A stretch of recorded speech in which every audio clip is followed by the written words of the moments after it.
할렐루야. 서로 인사하십시다. 부활의 주님이 우리와 함께 계십니다. 우리도 주님처럼 부활할 것입니다. 사망은 깨어졌습니다. 성령 충만합시다. 아멘. 오늘 말씀은 디베랴 호수에서, 어디에서요? 오늘 본문 1절에 보면은 그 후에 예수께서 디베랴 호수에서 자기를 나타내셨다, 그런 말씀이 있습니다. 이 디베랴 호수는 갈릴리 호수를 말합니다. 예수님은 갈릴리에서 자라셨죠. 그리고 공생의 대부분 3년도 갈릴리에서 사역을 하셨습니다. 그런데 부활하신 후에도 다시 갈릴리를 찾으신 거예요. 왜 갈릴리를 선호하셨을까? 갈릴리는 흑암이 덮고 있는 땅이요, 사망의 그늘이 진 아주 한숨이 많고 고통이 많은 땅, 멸시받은 그런 땅이었습니다. 오랜 억압의 폭동이 자주 일어나고 또 무지와 소해로 인해서 경제적으로도 문화적으로도 아주 낙후된 그런 땅이었습니다. 가난과 우상이 덮고 있는, 어떻게 보면 귀신의 소굴과 같은 그런 땅이 바로 갈릴리였어요. 그러나 우리 예수님께서는 이 세상에 오신 그 목적이 대접받고 환영받고 영광을 누리기 위해서 오신 것이 아니라 섬기기 위해서 오셨다, 그렇게 말씀하시는 거예요. 갈릴리에 섬길 사람들이 너무 많은 거예요. 그래서 예수님은 가는 곳마다 귀신을 쫓아내시고, 웬 귀신이 그렇게 갈릴리에는 많은지 7 귀신 들린 사람도 있었고 군대 귀신 들린 그런 사람도 있었고, 마음이 깨지고 상하고 한이 많다 보니까 막 귀신이 들끓은 거예요. 더러운 귀신, 흉악한 귀신, 음란한 귀신, 꼬부라지게 하는 귀신, 말을 듣지 못하게 하고 자기만 주장하게 하는 그런 귀신이 있었어요. 불에도 막 넘어져 막 혈기를 막 내고 물에 빠져 막 죽게 하는 그런, 막 절망하고 자살하고 하는 그런 귀신도 있고, 이런 악한 귀신, 별의별 귀신들이 그렇게 다 있었어요. 예수님께서 그걸 계속 쫓아내신 거예요. 쫓아내셨어요. 사랑하는 여러분, 이 세상은 지금 이 갈릴리의 축소판 같은 그런 세상인 것입니다. 지금 이 세상은 흑암이 덮고 있는 꼭 갈릴리와 같아요. 세계 어디에나 사망이 그늘진 곳, 그래서 탄식하고 한숨 쉬고 불안해하고 두려워하고 외로워하고 그런 영혼들이 넘쳐나고 있습니다. 우리나라에 여러 가지 문제도 많지만은 눈을 돌려서 세계를 돌아보면은요, 문제없는 나라가 어디 있습니까? 지금도 전쟁의 포성 소리가 계속되고 있습니다. 내전이 계속되고 있습니다. 지진과 화산이 폭발한 그런 데도 있습니다.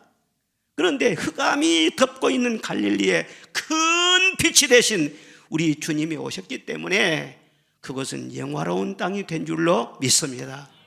아무리 갈릴리 같은 험난한 이 세상일지라도 부활의 주님을 만나게 되면은 우리 내면에서 어두움이 물러가게 되고, 우리 한 사람 한 사람을 통해서 세상이 변화가 되게 되고 놀라운 역사가 일어난다는 것을 여러분 믿으시기를 바랍니다. 그 부활의 주님을 우리가 어떻게 만날 수 있느냐? 오늘 보면은요, 나타나셨다, 그렇게 말씀을 하십니다. 제자들이 찾아간 것이 아니라 주님께서요, 나타내셨다, 즉 찾아오셨다는 거예요. 그래서 우리 기독교를 계시의 종교라 그렇게 말을 합니다. 우리는 영적으로 죽어 있어요. 그래서 우리는 맹인과 같아가지고 제대로 볼 수도 없고 들을 수도 없고 무슨 말을 들어도 말귀를 알아듣지도 못해요. 그래서 우리 자신들이 스스로 막 신령해지려고 하고 종교성을 가지고 뭔가 신을 추구하는 그런 것도 다 있고 하는데요, 아무리 사람이 수행을 하고 입산 수도를 해도 하나님을 만날 수가 없어. 만났다고 하는 그런 신들이 뭐예요? 나중에 보면 잡신들이야. 창조하는 신이 아니야. 영원한 그런 신이 아니에요. 천년을 가도 사람이 하나님을 찾아가지고는 하나님 만날 수 없는 것입니다. 그런데 우리 하나님께서 우리를 사랑하셔서 독생자 예수님을 세상에 보내주신 줄로 믿습니다. 그 예수님이 십자가에서 죽으시고 부활하심으로 우리의 모든 죄의 짐을 다 담당해 주시고 영원히 살 수 있는 생명의 길을 활짝 열어주신 것입니다. 그리고 부활하신 주님은 40일 만에 하늘나라로 구름 타고 승천에 올라가셨지만은요, 그냥 올라간 것이 아니에요. 다시금 성령을 보내주셨습니다. 그 성령으로 말미암아 우리와 함께하고 계시는 줄로 믿습니다. 그래서 성령님이요, 우리 마음을 놓고 하시면서 늘 찾아오시는 거예요. 성령으로 와 계시는 부활의 주님, 우리가 어떻게 하면 만날 수가 있을 것인가? 오늘 본문 말씀 보면 첫째로 제자들이 함께 있을 때 주님은 찾아오셨다 그랬습니다. 부활의 주님은 맨 먼저 막달라 마리아에게 나타나셨어요. 그런데 두 번째, 세 번째, 그 후에도 계속해서 많은 만남이 있었는데 그 후부터는요, 반드시 제자들이 혼자 있을 때가 아니에요. 함께 있을 때 꼭 나타나셨어요. 예수님이 뭐라고 말씀하셨어요? 두세 사람이라도 내 이름으로 모일 때 내가 너와 함께 하리라, 그렇게 말씀을 하셨어요. 지금 우리가 많이 모여 있습니다. 이렇게 모여서 함께 예배를 드릴 때 우리 하나님은 영광을 받으시고 은혜를 베풀어 주시고 함께 모일 때 성령의 기름을 부어주시고 영광 중에 임하게 되신다는 사실을 믿으시기를 바랍니다. 특별히 안식구 첫날, 그 안식구 첫날은 바로 주님이 부활하신 날, 그래서 오늘 주일이라 그러죠. 오늘이 주일이에요. 예? 그런데 두 번째도 세 번째도 꼭 주일날 나타나셨어요. 이상하게 주일날. 그리고 성령 강림도 언제 있었느냐? 주일날 새벽에 성령이 강림하셨어요. 그래서 주일은요, 하나님이 약속하신 특별한 날이에요. 그래서 주일을 잘 지키는 것이 매우 중요한 것입니다. 이 주일은 단순히 계명을 지키기 위한 그런 목적만이 아니라, 기념하는 그런 정도만이 아니라 부활하신 주님을 인격적으로 만나는 날이 바로 주일이라, 그 말인 것입니다. 이 시간 여러분 예배드리러 왜 나오셨습니까? 주님 만나기 위해서 나오시잖아요. 사람 구경하려고 나왔어요. 예? 어디 그냥 무슨 쇼 보려고 나왔어요? 주님 만나기 위해 나온 거예요. 여러분이 주님과의 만남이 얼마나 귀한지 모릅니다. 우리 인생도 그래요. 만남이 귀한 거예요. 사람과의 만남도, 이 관계가 잘 되려면은요, 서로 만나서 대화하고 같이 밥도 먹고, 그렇게 보내다 보면은 좀 섭섭하고 오해가 있는 것도요, 잘 풀리게 되고, 또 상대방을 더 깊이 이해하게 되고 친해지게 되고, 그러다 보면은 마음이 움직여요. 돕고 싶은 마음도 생기고 그런 것입니다. 그리고 힘 있는 사람과 만나면은요, 나도 힘을 얻을 수 있는 거예요. 지혜 있는 사람과 만나면은요, 나도 지혜를 또 얻을 수 있는 거예요. 믿음이 좋은 사람 만나면요, 나도 모르는 순간에요, 믿음이 자꾸 살아납니다. 믿음이 계속 좋아지게 되는 것입니다. 그런데 만남이 잘못돼 봤어요. 맨 술꾼을 만나면은요, 나도 모르게 같이 말에 따라서 말이요, 술집에 다니게 된다는 말이에요. 바람꾼을 만나보세요. 바람둥이를 만나보세요. 나도 어디 그 좋은 데 있어, 이렇게 된다고 살아요. 이상한 제비종을 만나면은요, 그렇게 착한 사람도 말이요, 마음이 흔들흔들해가지고는 말이죠, 제비처럼 날아가고 싶어. 어디로 날아가긴 날아가요. 가정을 잘 지켜야지. 그렇게 되고, 도박꾼 만나보세요. 사기꾼 만나보세요. 나도 모르게 그렇게 물들게 되는 거예요. 인생은 무엇보다도 만남이 중요한데 가장 중요한 만남 무엇이냐? 우리 하나님은 인격적인 분이에요. 우리에게 뭔가 요구하시는 분만이 아니라 인격적으로 우리를 만나시는 분인 것을 믿으시기를 바랍니다. 사람 잘 만나는 것도 귀한 일이지만요, 설령 인간관계가 좀 잘못되고 그런다고 할지라도 주님과 잘 만나면은요, 그 모든 잘못된 만남도 하나님께서 다 바로 잡아 주실 줄로 믿습니다. 부모 잘못 만났다. 부모님 날 낳아주신 것만도 감사해야지. 부모님에 대해서는요, 절대 불평할 일이 아니에요. 남편을 만났는데 내가 왜 저런 인간을 만났는데, 내가 친구들 만나서 피해를 보고, 이웃 직장 동료들 말이죠, 아주 그런 인간들 말이죠, 나는 왜 주변에 그런 사람들이 많나. 자식이라고 낳았는데 왜 자식이 저렇게 속성이나, 그렇게 참 관계 때문에 힘들어하고 그렇기도 하지만은요, 그러나 주님을 제대로 만나면 주님이 주시는 은혜가 있을 줄로 믿습니다. 그 은혜를 받으면은요, 사람들로 말미암아 상처난 것도 다 치유가 되고, 빼앗긴 것도 다 하나님이 만회해 주시고, 이 세상 이런 것보다도 넘치게 채워주실 줄로 믿습니다. 그리고 관계로 말미암아 아픔이 많은 만큼 주님과 깊은 만남을 가지면은요, 주님이 싸매어 주시고 위로해 주시고, 그래서 오히려 그것이 간증거리가 되고요, 다 하나님 앞에 감격이 넘치게 되는 거예요. 그런데 성경에 보면 주님께서는 아무나 만나주지 않습니다. 예? 지나가는 사람처럼 말이죠, 이 사람 저 사람 직접적으로 주님은 그렇게 안 하시는 거예요. 시편 65편 4절에 보면은 주께서 택하시고 가까이 오게 하사 주의 뜰에 거하게 하신 사람은 복이 있나이다 그랬어요. 주께서 택하시고 그랬어요. 하나님은요, 만세전에 우리를 선택하신다고 했어요. 정하신다고 했어요. 예? 우리는 모르지만 하나님은 미리서 다 아시고 말이죠, 너는 내 거야, 선택해 주셨다는 거 얼마나 놀랍습니까? 그리고 때가 되면은요, 가까이 와라 하고 부르신다고 말씀을 하셨어요. 여러분, 주님이 부르시는 것은요, 이리 와라 이렇게 부르시는 것이 아니에요. 모든 상황은요, 그 속에 다 어떤 주님의 감동이 있는 거예요. 왜 우리가 편안하게 잘 살다가 마음이 자꾸 이렇게 외로워지나? 내가 왜 질병으로 고통을 당하나? 사람 때문에 피해를 보고 내가 왜 그렇게 힘드나? 때로는 실패와 슬픔과 때로는 그냥 막 생명을 끊고자 하는 막 그런 마음의 충동이 오고 막 그럴 때가 있어요. 그런데 사실은요, 그때 주님께서 나를 부르시는 거예요. 내가 생각지 못한 평소보다 더 힘든 그런 부분이 있다면요, 주님께서 내게로 와라, 내게로 와라 부르시는 사인이라는 것을 여러분 믿으시기를 바랍니다. 그때 주님 앞에 내가 여기 있나이다 응답하는 사람이 정말 복 있는 사람인 거예요. 그리고 주님께서는 찾아오시는 날이 별도로 있다 말씀을 했어요. 물론 항상 성령 우리와 함께 계시지만 지구와 태양이 가장 가까운 날이 있듯이요, 하나님이 우리를 더 가까이 해주시는 그런 날이 있다는 거예요. 그 날이 바로 주일이라는 거예요. 시편 118편 24절에 보니까 이 날은 여호와의 정하신 것이라 이 날에 우리가 즐거워하고 기뻐하리로다 그랬어요. 이 날은 하나님이 정하신 날이라는 거예요. 마귀는요, 시도 때도 없이 찾아와요. 예? 그리고 막 그냥 틈이라도 박아고 틈을 타고 막 그래요. 그래 아주 못된 놈이 마귀예요. 그런데 하나님께서는 그렇게 하잖아요. 나를 딱 정하시고 거룩하게 구별하신다는 거예요. 그리고 성도들이 딱 주일날 모여서 성삼위 하나님께 찬양과 경배를 드릴 때 하나님은 영광을 받으시고 우리 한 사람 한 사람을 만나주시는 거예요. 그리고 꼭 우리의 사정을 아시기 때문에 그 사람이 가장 적절한 은혜를 공급하여 주신다는 것을 믿으시기를 바랍니다. 그래서 이 주일은요, 다른 세상 날과는 전혀 다른 거예요. 다른 날은 열심히 가서 일을 한 그런 땅의 날이라고 하면은, 주님은요, 하늘의 복이 임하는 이 주일은요, 하늘의 날인 거예요.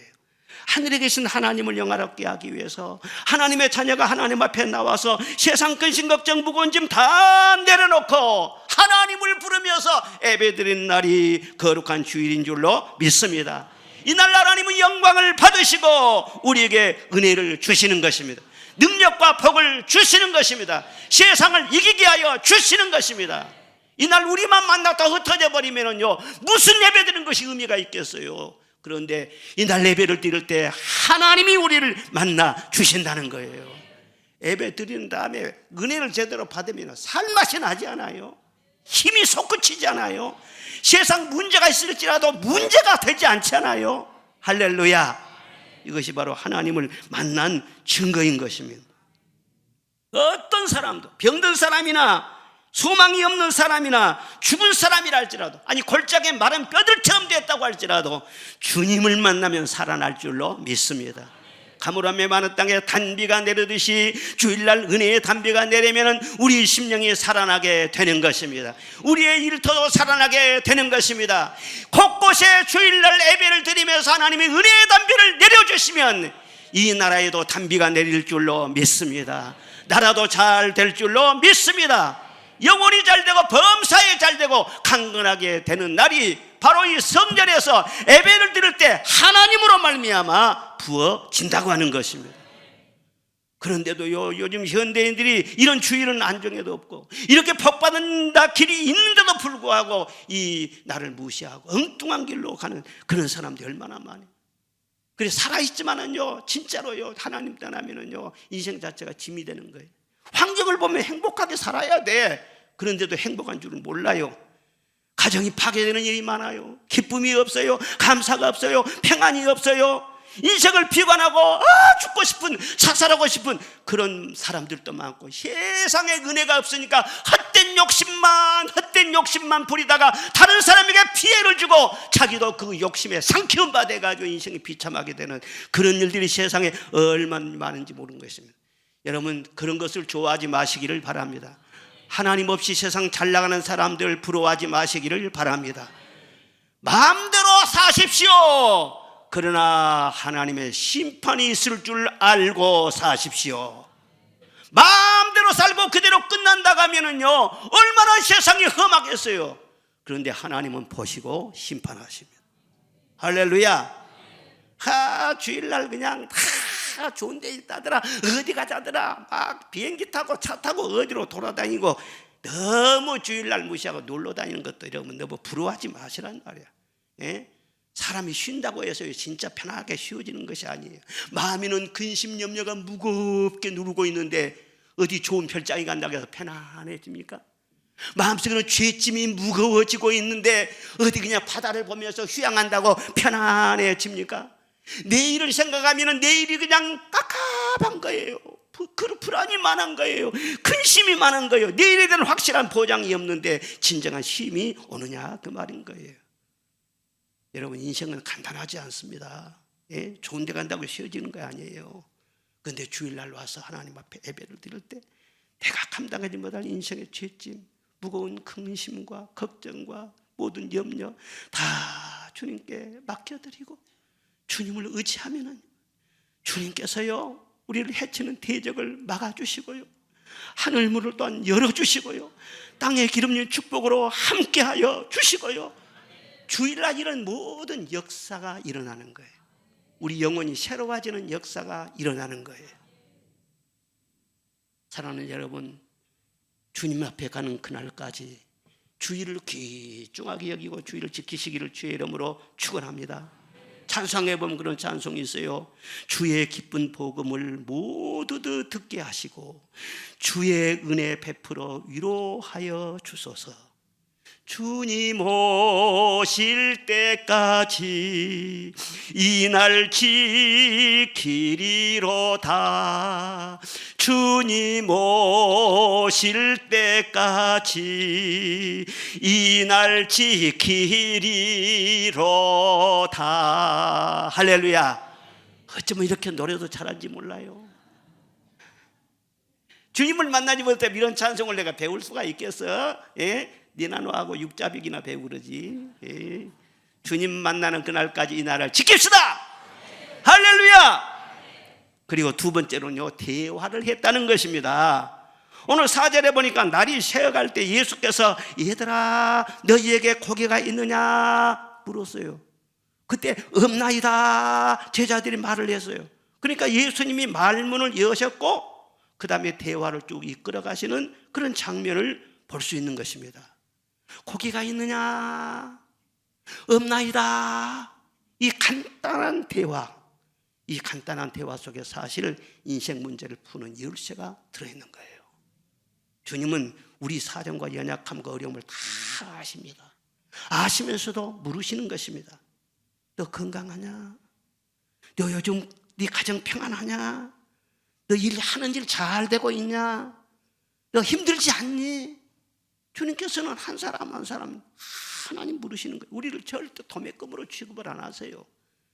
뭐 사회적으로 말하면 전체주의라는 말도 있고 뭐 자유주의 그런 말도 있고, 전체주의 이거 아니에요. 전체를 똑같이 그냥 유니폼을 입혀가지고 똑같이 취급한다? 이게 아니에요. 한 사람 한 사람을 하나님께 맞춤형으로 나타나십니다.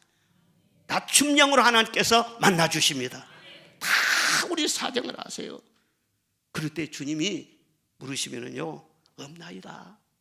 주님 내가 지금 힘듭니다. 지금 내가 참 마음이 무겁습니다. 정직하게 고백하는 거예요. 이것이 신앙의 핵심이라고 하는 거예요. 밤새 그물을 던졌던 제자들은 그날 밤에 한 마리도 잡지 못했어요. 그러니까 실패한 거예요. 여러분, 성공했으면 성공의 비결이 있을 거 아니에요? 실패했으면 실패의 원인이 있을 거 아니에요? 제자들이 왜 그날 밤에 실패했느냐, 그 말인 것입니다. 그날 같이 바다에 간 그 제자들은요, 다 7명이라고 딱 숫자까지 기록이 되어 있어요. 도마와 나다나엘과 세베대의 두 아들 둘과 또 다른 제자 둘, 그리고 모두 합치면 베드로까지 해서 7명이다, 그렇게 나와 있습니다. 그런데 자세하게 보면은 그들이 다 어부가 아니에요.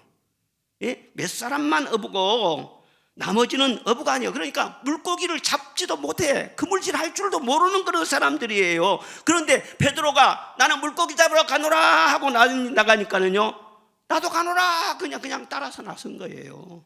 예? 한심하지 않습니까? 베드로는 뭔가 경험도 있고 뭔가 생각이 있었을 거 아니에요. 그런데요, 베드로가 간다고 하니까는 나도 가겠다, 그렇게 같이 생각 없이 따라 나섰다는 거예요. 현대인들을 보면은요, 누가 어땠다더라 그러면은요, 생각 없이 따라서 하는 그런 사람들이 꽤 많습니다. 여러분, 신앙생활을 하려면 제대로 줏대가 있어야 돼요. 잘 분별해야 되고 주님의 뜻을 깨달아야 되고, 그리고 확신한 바를 붙잡고 나가야 힘이 있는 것이지, 내게 확신도 없으면서 누구 따라서 해요? 바람 부는 대로, 물결 치는 대로, 유행이 있는 대로, 누가 말하면 이리저리 치우치고, 누가 뭘 해서 잘 된다 그러면 나도 해볼까 그래 하다. 그렇게 하고 어떻게 그이 성공될 수가 있겠냐 그 말이에요. 그리고 또 베드로는요, 어부지 않아요. 그러니까 갈릴리 바다에 잔뼈가 굵은 사람이에요. 한번 그물을 던져서 만선의 기쁨을 누린 적도 있어요. 성경에 기록이 돼 있어요. 그렇게 경험이 풍부하고 바닷속을 환히 보고 살아온 베드로였어요. 그런데 이상하게 그날 밤에는요, 실패했어요. 뭔가 실패했으면 내면에 문제가 있는 거예요. 베드로는 벌써 그물질을 열심히 한 것 같아도요, 마음이 그날 잡잡했을 것입니다. 허무하기도 하고, 예? 주님께 정말 미안하기도 하고, 내가 왜 주님을 모른다고 했을까, 막 죄책감, 양심의 가책, 예? 그리고 마음의 갈등, 그것이 그냥 마음을 막 짓누르고 있었을 거란 말이에요. 뭔가 마음이 안정되고 차분한 상태라야만이 눈이 밝고, 예? 총명이 있게 되고 뭔가 하는 모든 일들이요, 형통하고 잘 되는 것인데, 마음에 그렇게 갈등이 심하고 이제는 하나님의 길을 쳐버렸어요. 예? 하나님과 완전히 그냥 막 어긋나 버렸어요. 그렇게 되면 영적으로만 문제가 되는 것이 아니라 인간적으로도 성공할 수가 없는 것입니다. 그래서 날이 새도록 고기 한 마리도 잡지 못하고 꼴딱 밤을 새운 거예요. 여러분, 밤새도록 일을 했다가 할지라도 물고기만 많이 잡았더라면 아마 덜 피곤했을 거예요. 그런데 고기 한 마리도 못 잡고 허탕 쳤으니까 굉장히 아마 가들푼하고 피곤했을 거란 말이에요.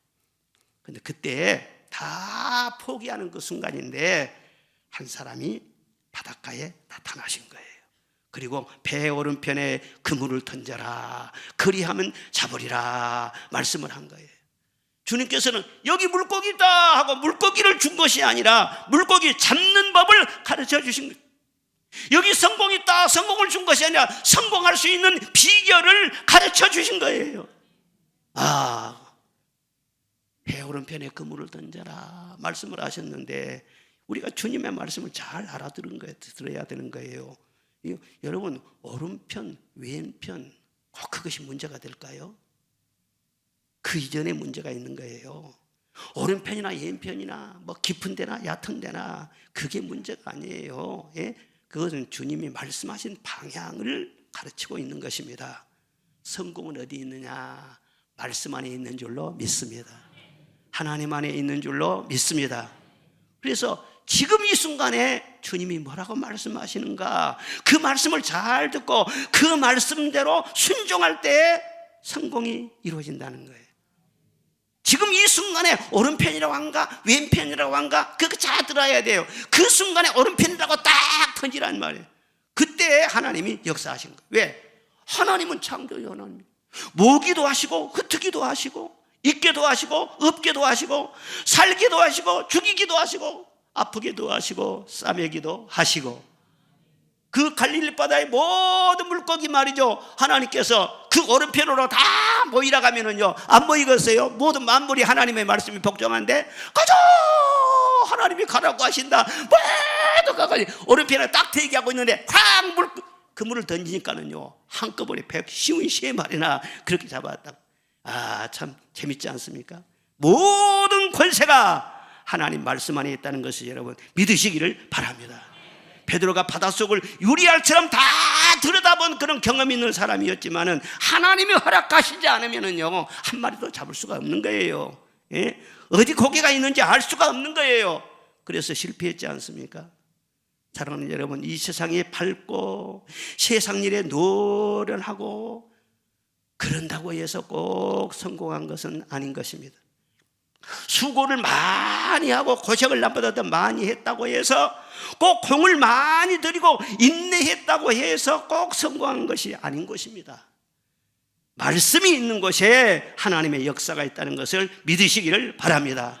그 말씀을 듣는 것이 바로 열쇠가 되는 것입니다. 그리고 그 말씀에 순종할 때 하나님이 책임지시고 기적적인 축복을 허락하신다는 사실을 여러분 믿으시기를 바랍니다. 베드로가 그날 밤에 아무리 그물을 던져도 한 마리를 못 잡았어요. 참 안 되는 것도 기적이에요. 왜 그러느냐? 딱 거기에 나와 있어요. 주님께서 뭐라고 말씀하셨느냐? 갈릴리로 가라 하시면서 마태복음 28장에 보면은 한 산을 지시했어요. 갈릴리로 가는데 그 어느 산에 거기서 나와 나자는 거예요. 산을 지시했는데 산으로 가지 않고 바다로 갔잖아요. 하나님의 뜻을 완전히 저버렸잖아요. 그래서 될 일이 있겠습니까? 그런데 주님과 대화하고 말씀하신 후에 단번에 153마리나 많은 것을 잡을 수 있었다는 거예요. 주님과 대화가 잘 될 때 성공이 있고 형통이 있고 승리가 있다는 것을 믿으시기를 바랍니다. 말씀을 잘 듣고 내 진실한 형편을 고백하는 거, 그 주님과 대화, 그것이 바로 기도가 아닙니까? 그래서 기도에는 없다고 주님이 말씀하시는 것이죠. 주님께서 내게 말씀하실 때는요, 예? 형편을 다 아시지만 말씀하시는 것은 말문을 듣기 위한 거예요. 그래서 진심을 고백하게 하기 위함이에요. 그리고 고백을 들으시고 능력도 주시고 지혜를 주시고 승리하게도 하시고 하나님이 보호해 주시고 하시는 하나님의 뜻이 있어서 우리에게 말을 걸어오신다는 사실을 믿으시기를 바랍니다. 사실 인생은요 영적인 싸움인 것입니다.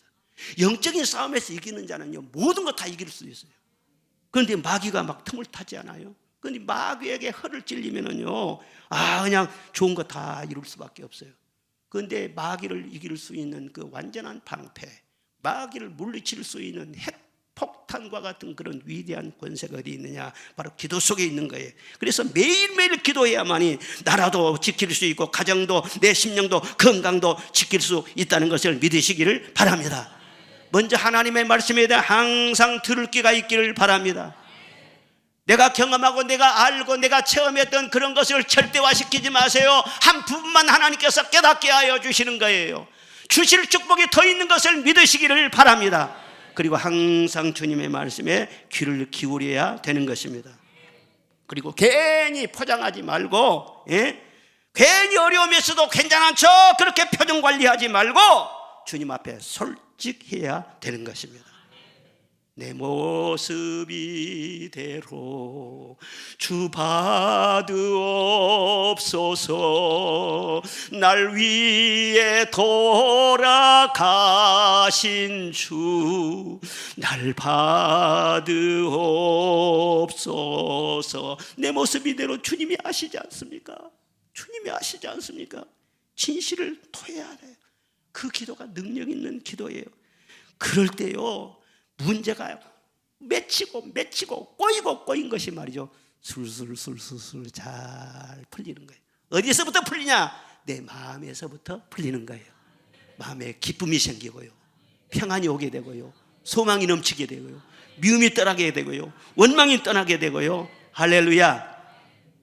우직하더라도 말씀대로 믿는 사람, 어린아이처럼 주님께 솔직하게 기도하는 사람, 그런 사람을 세상에 못 당하는 것입니다. 하나님이 그런 사람은 모든 것이 합력하여 선을 이루게 하여 주시는 것입니다. 2000년 전에 디베랴 호숫가에 나타나신 주님은 오늘날도 성령으로 우리와 함께 계세요. 우리의 기도를 기다리고 계시는 것입니다. 그리고 끊임없이 우리의 기도를 따라서 일하시는 주님이신 거예요. 얼마나 감동적이에요. 예? 오늘은 눈 감고 조는 사람도 한 사람도 없네. 부활의 주님이 찾아오시니까 한 사람도 없이 다. 제가 재밌는 얘기 해줄게요. 시골 교회를 섬기는 목사님이 계셨는데 한 교회에서 25년 동안 그래서 섬기고 있었어요.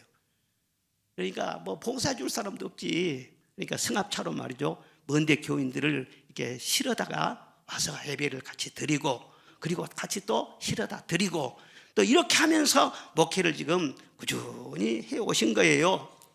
그런데 어느 날 교인들을 싣고 시골길을 달리다가 정신장애가 있는 무당의 손녀딸이 있었는데요, 그 딸을 그냥 치워버린 거예요. 그런데 사실은 목사님이 치웠다기보다는 그 10살 된 그 아이가 잘못해서 뛰어든 거예요. 그래가지고 크게 다쳤어요. 예? 그러니까 무당 집에서 난리가 났죠. 교회 욕하고, 목사가 막 그렇게 했다고 목사님이 욕하고 아주 난리가 난 거예요. 얼마나 목사님이 난감했겠어요. 평생을 엎드려서 기도한 그런 분이셨는데, 그날 또 그런 어려운 일을 당하고 사택으로 가지 않고 바로 교회로 가서 엎드렸습니다. 하나님 어떻게 합니까? 더구나 이 아이가 머리를 심하게 다쳤는데 더 큰 장애를 입지 않도록 하나님 치료하여 주옵소서. 그리고 벌써 합의금을 보려면요 수천만 원이 들 것인데, 합의금 나는 돈 한 푼도 없습니다. 하나님 필요한 물질도 허락하여 주시옵소서. 그리고는요 열심히 기도하고 그 다음 날도 기도하고 계속해서 하나님 앞에 기도했어요. 그래서 그 아이가 넉 달 만에 건강을 되찾고 퇴원을 했어요. 그 사이에 막 알리고 기도하고 해가지고는요 수천만 원의 합의금을 준비를 할 수 있었어요. 그런데 그 무당 할머니하고 서로 이렇게 합의를 보려고 하는데 그 무당이요 돈을 안 받겠다는 거예요. 그래서 할머니 왜 그러십니까? 그랬더니 아니 정신장애 있는 이 아이가 교통사고 난 후에 정신이 언제나게 됐다는 거예요. 멀쩡하게 됐다는 거예요. 그러니 아무리 무당이라도 양심이 있지 내가 더 좋게 됐는데 받을 수가 없다는 거예요. 이게 하나님의 역사 아닙니까? 그리고 이 친구들이 합의금으로 모아준 그 돈을요 교육관 건축 헌금으로 세우고, 그리고는요 그 소문이 막 나가지고 무당이요 회개하고 예수님께 돌아와. 그리고 그냥 전도의 문이 열려가지고 교회가 계속해서 부흥돼. 할렐루야. 왜 이렇게 기도하는데도 이 어려운 일이 생겼을까 생각하지만요, 하나님을 사랑하는 자, 그 뜻대로 부르심을 입은 자들에게는 모든 것이 합력하여 선을 이루느니라. 할렐루야. 여러분도 말씀 잘 듣고 진실되게 기도하시기를 바랍니다. 그럴 때 하나님께서 평생에 일하는 것을 보게 하여 주실 것입니다. 마지막 세 번째로는요 사랑을 나누었습니다. 주님은 디베라 호숫가에서 제자들을 향한 따뜻한 사랑을 여기서 보여주고 있는 것을 볼 수가 있어요. 일단 밤새 바다에서 고기 잡을 했으니까 얼마나 배가 고팠겠어요. 그런데 주님께서는 그들의 사정을 미리 다 아셔요.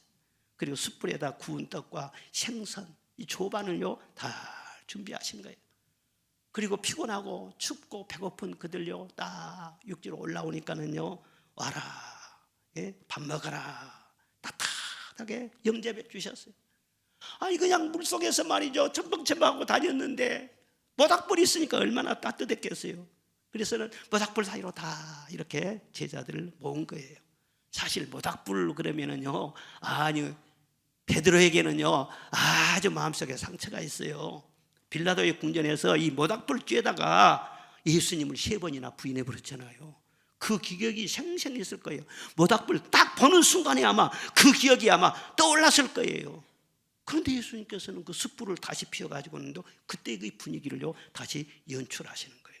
그리고 베드로에게 어떤 책임도 추궁하지 않으시고, 네가 그럴 수 있느냐 베드로야, 양심 있으면 생각해봐라. 그랬으면은요 얼마나 괴로웠겠어요. 한마디도 하지 않으세요. 그리고 밥 먹어라. 요한의 아들 시몬아, 내가 이 사람들보다는 나를 더 사랑하느냐, 나를 더 사랑하느냐, 나를 사랑하느냐, 3번 사랑에 대한 확인을 하신 것입니다. 사랑하는 여러분, 사랑하면 다 있는 것이고요. 사랑을 잃으면은요 다 잃어버린 거예요. 참 부부간의 만남을 보면 신비로워요. 예? 아무리 무슨 자격이 없고 아무리 가진 것 없을지라도 부잣집 신랑을 만나면은요 그 모든 부잣집이 말이야 다 자기 것이 되고 그 사랑 하나 때문에 좋은 부잣집 처갓집 만나면은요 아무리 가난했던 총각도 말이죠 부유하게 돼버려. 사랑하면은 딱 하나가 돼버려. 네가 나를 사랑하느냐? 주님께서 물으셨잖아요. 온전히 주님과 사랑하면은요 주님과 하나가 될 줄 믿습니다. 주님의 죽으심이 나의 죽음이 되고 죽음의 부활이 나의 부활이 되고 주님의 능력이 나의 능력이 되고 주님의 승리가 나의 승리가 되고 주님께 가지고 있던 모든 것들을 사랑하면은요 살림을 합쳐버렸는데 아까운 것이 뭐가 있겠어요? 그래서 다른 것 전혀 묻지 않으시고 내가 나를 사랑하느냐 그렇게 물으신 거예요. 사실 베드로가 주님 사랑했지. 사랑하긴 사랑하는데 아가페적인 사랑, 주님께서 우리를 위해서 목숨을 주기까지 사랑했는데 주님께서는요 그것까지는 안 됐지. 사랑하기는 사랑했는데요 목숨까지는 내놓지를 못했지요. 에로스 사랑에 머물렀었죠. 그런데 다시금 아가페 사랑을 사용하면서 내가 이 사람들보다 나를 더 사랑하느냐 물으신 거예요. 여러분 사랑은 당연한 것 같지만은요 사실은요 그러지 않습니다. 사랑이란 단어 때문에 많은 사연이 있어요. 현대인들은 가면 갈수록 자기를 사랑해요. 에고이스트, 나밖에 몰라요. 그게 사랑입니까? 그래서 고립이 되고 이기주의 때문에 엄청 고통이 되고 관계 속에 힘든 거예요. 나밖에 모르니까. 그리고는요 너를 사랑해요. 상대적으로 서로 사랑해요. 그럼 감동을 주지요. 그런 사랑 때문에 기쁨이 오지요. 행복이 오지요. 그런데 이런 인간적인 주고받고 하는 그런 상대적인 사랑이라는 것은 유효기간이 있어요. 영국의 학자가 발표했어요. 길어봐야 3년이라는 거예요. 따끈따끈하고 당신 없으면 나 못 살아. 그런 사랑은요 3년이면 유효기간이 끝난다는 거예요. 그래서 그 다음에도 계속 그런 사랑이 있을 줄 알고 요구하고 기대하고 하지만은 그런 사랑이 계속 이어지지 않으니까 사랑 때문에 아픔이 많고 배신도 많고 고통도 많고 그럴 줄 몰랐다 그러면서 소리가 많이 나는 거란 말이에요. 다만 그런 것이 아니라 모든 이 육체적인 사랑, 인간적인 사랑은요 유효기간이 3년이라는 걸 알아야 돼. 그런데 주님의 사랑은 영원한 줄로 믿습니다. 주님의 사랑은 무궁한 줄로 믿습니다. 에레미야 31장에 보면 내가 무궁한 사랑으로 너를 사랑하였노라 그렇게 말씀하셨어요. 진짜로 무궁한 사랑이지. 이 세상 창세전부터 나를 선택하시고요 나를 정하시고 사랑하셨다는 그게 얼마나 놀랍습니까? 그리고 아낌없이 우리를 위해서 다 주셨지 않습니까? 우리 죄를 갚아주기 위해서 보배로운 피를 다 흘려주셨어요. 한 방울의 피로도 남김없이 다 흘려주셨어요. 우리의 과거와 현재와 미래의 죄까지 다 용서하여 주시고 그리고 70번을 7번씩까지라도 베드로만 용서해 준 것이 아니라 우리를 또 말이죠 변심을 하고 말이죠 때로는 주님 속성이고요 때로는 고무신을 거꾸로 신고요 그럴 때가 많았단 말이에요. 그런데도 덮어주시고 할렐루야. 저는 참 주님의 사랑에 감격하는데 내가 내 자신을 알잖아요. 내가 내 자신 부족한 것을 알잖아요. 그런데요 주님께서는요 딸이 실수해도 엄마는 치마폭으로 확 덮어버려요. 우리 딸은요 순박해요. 아무것도 몰라요. 너무너무 순진해요. 그런데요 솜씨 있는 거 다 알고 있는데도 주님 믿고 그런다니까요. 우리 약점 있고 허물이 있고 뭐 다 알아. 그래도요 싹 덮어버려. 소문도 안 나게 하고 아무 일 없는 것처럼 아껴주시는 거예요. 여러분 이 주님의 사랑이 정말 감동적이지 않습니까? 여러분 놀랍지 않습니까? 그 사랑을 내가 입을 때 진정으로 우리는요 세상에 부럽지 않은 거예요. 그 사랑으로 세상을 다 이겨낼 수 있는 거예요. 자 찬송가 293장을 한번 봐보세요. 293장 한번 띄워주세요. 이 찬송 보면 사랑의 빛에 대해서 이렇게 고백을 하고 있는데 주의 사랑 비칠 때 기쁨 오네. 2절을 보면 주의 사랑 비칠 때 아름답고 또 활기차고 슬픔과 중한짐이 다 사라지고 영광스러운 새 생명을 얻게 되고 주의 사랑 비칠 때 우리 앞길이 환히 빛나게 된다. 이 사랑 참 감동적인 이 찬송, 감동적인 찬송 1절과 4절만 다 같이 한번 불러보겠습니다.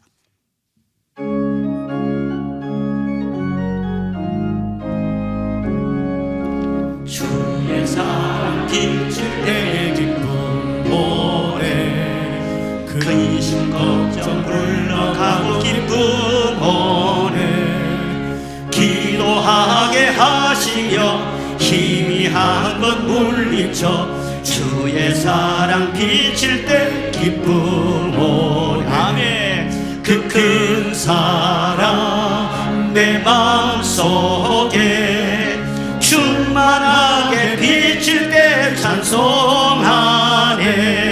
그 큰 사랑 내 마음속에 화평함과 기쁨 주네. 그 큰 사랑. 4절입니다.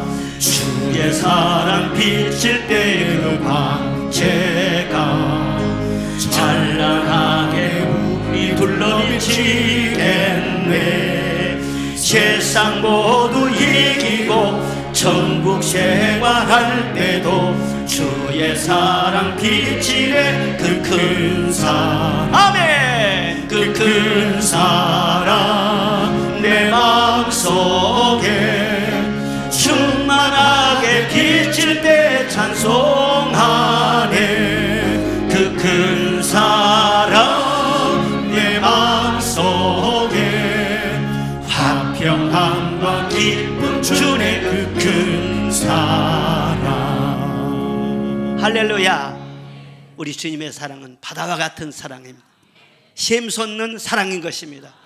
그 사랑받을 때 우리 영혼이 살게 될 줄로 믿습니다. 여러분이 서로 사랑해야 되지만 그 사랑을 받아서 그 주님의 사랑을 나눠주시기를 바랍니다. 그럴 때 진득하니 사랑할 수 있어요. 주님 사랑받아서 주님의 사랑을 흘려보낸 사람은요 평생 사랑할 수 있어요. 그래도 가면 갈수록 좋아지기만 하는 거예요. 주님이 물으셨어요. 내가 너를 이렇게 사랑하는데 너 진짜 나 사랑하니? 너 진짜 나 사랑하니? 진짜 사랑하니? 3번이나 물었다니까요. 베드로에게만 물은 것이 아니라 여러분 한 분 한 분한테 주님이 이 시간 질문하고 있다는 것을 알아야 되는 것입니다. 여러분 사람이 배고픔의 문제만 해결된다고 해서 다 된 것이 아니에요. 물고기 못 잡아도 실패했어요. 물고기 많이 잡아서 성공했어요. 그 성공했다고 다 된 것이 아니에요. 모닥불점에서 따뜻해요. 그런다고 해서 인생 문제가 다 해결된 것이 아니에요. 주님께서는요 더 나아가서는 진짜 네가 나를 사랑하느냐, 주님이 나를 사랑하는 것을 알고 주님의 사랑을 받지 않은 사람은 한 사람도 없습니다. 주님의 사랑은 다 우리가 똑같이 받아요. 어디에서 갈려지느냐, 주님의 사랑도 말이죠 오고 가는 거예요. 내가 주님을 사랑하는 거예요. 주님의 사랑이 부족해서 내가 문제가 되는 것이 아니라 내가 주님을 사랑하는 거예요. 그럴 때 주님께서는요 그와 함께 해주시고요 사랑할 능력을 주시고요 그의 미래를 보장하여 주시고요 책임을 져주시는 거예요. 그러니까 받으려고만 하지 말고 받기보다 주는 것이 더 복이 있다고 했잖아요. 사랑도 마찬가지. 사랑도요 주님 나를 이렇게까지 사랑할 내가 압니다. 나도 주님을 더 사랑하게 해주세요. 주님을 힘써 섬기며 더 사랑하게 하소서. 내 마음을 주님께 드립니다. 그러면서 뭐라고 하시냐, 내 양을 쳐라, 내 양을 먹여라, 내 양을 먹여라. 진짜요 사람이 사랑하면은요 하나가 되는 것입니다. 그렇잖아요. 내가 진짜 어떤 사람을 사랑해요. 그러면 그에게 속한 모든 것 다 사랑해요. 결혼해서 한 여자를 사랑하게 되면은요 처갓집도 사랑해, 처갓집 염소도 사랑해, 송아지도 사랑해, 처갓집 장인영감도 사랑해, 뺀돌이 같은 도련님 다 사랑해. 사랑하면 그에게 속한 모든 것 다 내가 사랑하게 되는 거예요. 이와 같이 우리가 주님을 사랑하면 주님께 속한 것 다 사랑하게 돼요. 내 어린 양, 내 어린 양. 너를 위해서 내가 죽은 것처럼 내 어린 양을 위해서 내가 죽었지 않아. 내 어린 양을 먹여라. 교회 안에 말이죠 주님의 사랑을 더 깊이 알지 못한, 성숙지 못한 어린 양들이 있다는 거예요. 그 어린 양들을 네가 사랑하라는 거예요. 그들을 먹여주고 말씀으로 권면하고 가르치고 위해서 기도해 주라는 거예요. 그렇게 할 때 네가 나를 사랑하는 것을 내가 안다. 그렇게 진짜로 주님을 사랑하는 사람은요 주님의 몸된 교회, 핏값으로 세우신 주님의 교회 사랑하는 것입니다. 꼭 우리 교회가 아니라 어떤 교회라도요 함부로 교회 욕 못하는 거예요. 왜? 주님의 몸인데 어떻게 주님의 교회를 함부로 비방을 하고 함부로 그냥 험담을 하고 어떻게 그렇습니까? 그래서 정말 고백을 해야 돼. 나도 주님을 사랑하기 원합니다. 사랑은 뭐냐? 사랑은요, 정절이에요. 정절. 예? 오직 한 분 딱 선택했으면 끝까지 주님을 사랑해.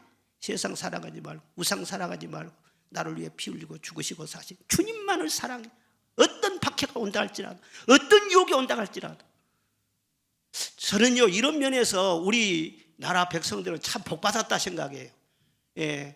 우리나라에 춘향전 있잖아요. 춘향전을 보면 이 사랑을요, 진짜로 우리에게 보여주셨어요. 세속적인 표현으로 주님과 우리와의 사랑의 관계를요, 그대로 보여주었어요. 춘향전, 그전에는 내가 한번 했는데 다 잊어버렸을 거예요. 마지막 클라이목스가 무엇이냐? 이돈이 감옥에 가 있는 춘향이를 딱 만나는 그 장면인 거예요. 예? 춘향이가 말이죠, 얼마나 심한 고문을 받고 내일이면 사또 생일인데 그날 죽게 되어 있단 말이죠. 춘향이 그걸 잘 알고 있어요. 예? 그런데 갑자기 이돈이가 나타나서 거짓골을 하고, 그러니까 춘향이가 꿈이냐 생시냐, 내가 우리 도련님 서방님을 뵙다니, 아이고 어젯밤에 꿈을 꿨는데 이렇게 진짜 죽기 전에 서방님을 배울 수 있다니요, 얼마나 막 감동을 받고 좋아하는 거예요. 그러니까 이도령이, 춘향아 죽다니 그런 게 아니다, 걱정하지 마라, 하늘이 무너져도 솟아날 구멍이 있다. 그러니까는 춘향이 어머니가 옆에서 말이죠, 이 거지 같은 놈이 와가지고는 이렇게 와서 날뛴다고 막 구박을 하고 그래요. 그래도요, 어머니 보고 춘향이는 뭐라고 해요? 어머님, 우리 서방님한테 그런 말씀 마세요. 우리 서방님 잘 대접해 준 걸 어머니가 다, 서방님이 나를 다 사랑해 주는 거 어머니도 아시잖아요. 한 번 서방님 사랑했으면 끝까지 사랑해야지. 그리고 서방님, 내일 사또 생일에는 내가 나가서 죽을 것입니다. 내 목이 똥강 잘려지면은요, 나를 속히 안아주세요. 그리고 나를 양지 바른 곳에 깊이 파고 나를 서방님 손으로 묻어주세요. 서방님 저고리를 벗어서 내 가슴에 덮어주세요. 춘향전에서 이 장면이 빠져버리면은요, 아무런 의미가 없어요. 그런데 바로 그 다음에 암행어사 출도요. 아니, 거짓골에 왔는데 말이죠, 이도령이가요 암행어사로 온 거예요. 그래서 그 나쁜 놈 마피낙도 이 사또를 막 잡아서 가두고요, 처벌을 하고 말이죠, 한양으로 말이죠, 춘향이를 데리고 올라가는 거예요. 잘 있거라, 우리는 간다. 차차히 올라가는 거예요. 우리가 세상에서 그와 같아요. 주님 사랑하면은요, 반드시 유혹이 있습니다. 반드시 핍박을 당합니다. 무릇 그리스도 안에서 경건하게 살고자 하는 자는 핍박을 받는다, 욕을 먹는다, 각오하라는 거예요. 아무 욕도 먹지 않고 아무도 손해도 보지 않고 유혹도 받지 않은 것은요, 진짜 주님 사랑하지 않기 때문이에요. 진짜로 주님 사랑하면은요, 첫째는 유혹을 받고요, 그 다음에 핍박을 받습니다. 그러나 그 모든 걸 이겨내면서 신앙의 정절을 지키는 자, 그런 사람이 최후의 승리를 할 줄로 믿습니다. 천국에서 빛나는 그 모습으로 해와 같이 빛날 때 그 영광이 얼마나 대단하겠어요. 이 세상이 지금 어려운 것은 하나님을 사랑하는 줄을 다 끊어버리고 나만 사랑하고 우리끼리만 사랑한다고 그러고, 그러니까는요, 상처와 아픔과 이 세상의 모든 문제를 이길 수가 없어요. 주님은 부활의 주님이십니다. 지금 성령 우리와 함께 계십니다. 오늘 주님 말씀대로 주의를 잘 지키시고 꾸준하게 기도하면서 베드로처럼 주님을 더욱더욱 사랑하시기를 바랍니다. 주님은 다른 것은 절대로요, 내 모습 이대로 그냥 받아주시고 남과 비교하지 않아요. 경쟁을 붙이지 않아요. 그런데 사랑만큼은 주님은 경쟁을 붙였어요. 베드로야, 내가 이 사람들보다 나를 더 사랑하느냐 물어봤어요. 여기에 더 사랑하는 사람이 있다는 거예요. 우리 중에도요. 그 옆에 보면서 시기하지 말고 너도 그처럼 사랑하라. 너도 그처럼 그렇게 기도하고 너도 그처럼 주님을 그렇게 뜨겁게 사랑하고 섬겨보라는 거예요. 우리는 비교급으로, 아니 비교급이 아니야, 최상급이라 해야 돼. 할렐루야. 마음을 다하고 힘을 다하고 목숨을 다해서 주님을 사랑하려면요, 우리 인생 미래 문제는 걱정할 거 하나도 없어요. 주님이 다 책임져 주시죠.